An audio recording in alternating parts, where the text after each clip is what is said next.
All right, welcome to the Explainer. Now, what if I told you that the laser-like precision of a professional pool player and the simple flick of a finger in carom are actually run by the exact same hidden science? Well, today, we're going to show you how these two games, which seem worlds apart, are at their very core one and the same. So think about how you play carom. For most of us, it's all about intuition, just feel, right? But what if that's the completely wrong way to approach it? What if this game, carom, actually has the exact same structural DNA as professional nine-ball pool? The whole idea is pretty simple, really. They're the same game. You're just using different tools. Okay, so we're diving into what makes this a game of structure. It's all about moving beyond that fuzzy idea of intuition. To really get this connection, we have to just completely throw out the idea of feel. We've got to start looking at these games for what they truly are at the pro level. Games of pure, predictable structure. And that brings us to this really cool concept from pool theorist Ralph Eggert. He calls them displacement sports. And the idea is just so simple and elegant. Any game where you hit one object to move another one, doesn't matter if it's with a cue stick or your finger, is built on the very same foundation. We're talking physics, geometry, biomechanics. I mean, the laws of the universe don't change just because the equipment does. So this really splits the game into two completely different ways to play. On one side, you've got that intuitive, feel-based approach. It's how most of us start out, but let's be honest, it's super inconsistent. And on the other side, you've got the systematic, structural approach that totally revolutionized pool. It's based on repeatable physics. So the big question is, what happens when we apply that same professional mindset to a game like carom? Right, onto the physics of the flick. And here's where it gets really, really cool, because the physics of carom doesn't just copy pool. In a lot of ways, it's actually a purer version of the game. It kind of cleans up and simplifies some of pool's toughest challenges. And the biggest reason for that? It's friction. See, a pool ball rolls. That rolling creates all these complex variables, like swerve and curve, the players are constantly fighting against. But a carom striker, it slides. And on a nicely powdered board, that sliding motion is incredibly linear and predictable. It just purifies the entire physical interaction. And this leads to an absolutely incredible insight. You see, in pool, there's something called a stun shot. It's where the cue ball stops dead on impact, and it's a really difficult but totally essential skill. You have to hit the ball with zero forward spin. But in carom, because the striker is always sliding, it never has any spin to begin with. So that perfect stun shot, it isn't some special technique. It's the default outcome of every single flick you make. And that, right there, changes everything. The tangent line, that's the 90-degree path the cue ball takes after a perfect stun shot, is the absolute key to pro-level position play in pool. Players literally spend years, their entire careers trying to master it. But in carom, you don't have to master it. The game just gives it to you. It's the default setting. This makes the geometry of every shot, well, it just makes it way more direct and predictable.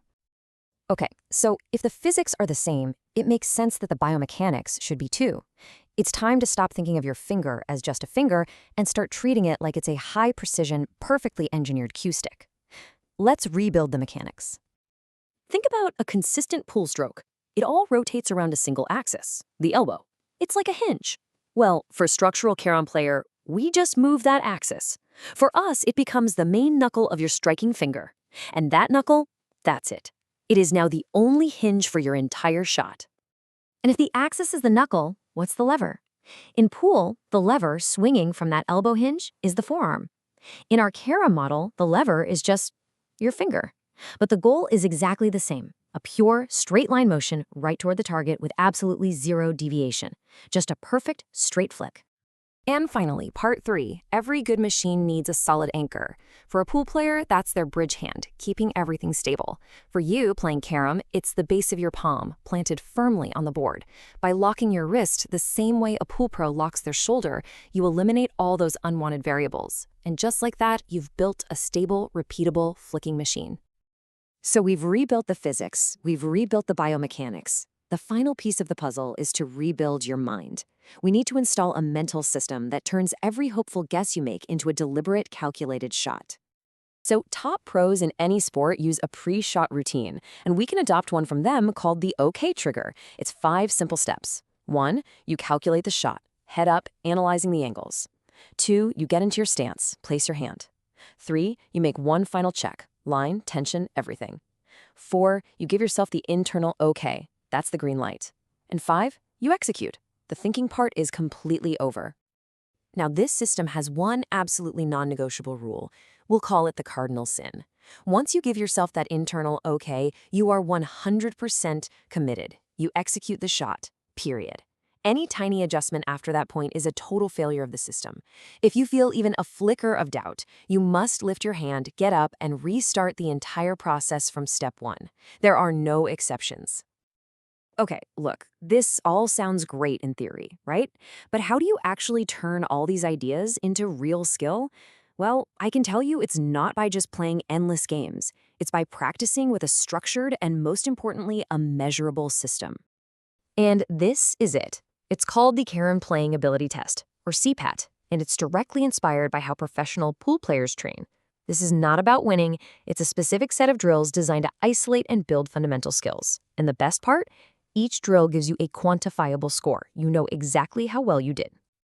And this is the real key to mastery. You stop guessing if you're getting better, and you start knowing. The rule is simple. You have to score at least 70% on one level of these drills before you're even allowed to move to the next one. It forces you to build your game on a rock-solid foundation of proven skill, not just random luck. So by combining the crystal-clear physics of pool, the biomechanics of a repeatable machine, and a structured mental game, you fundamentally change how you even see the board. Suddenly, a miss is no longer a failure.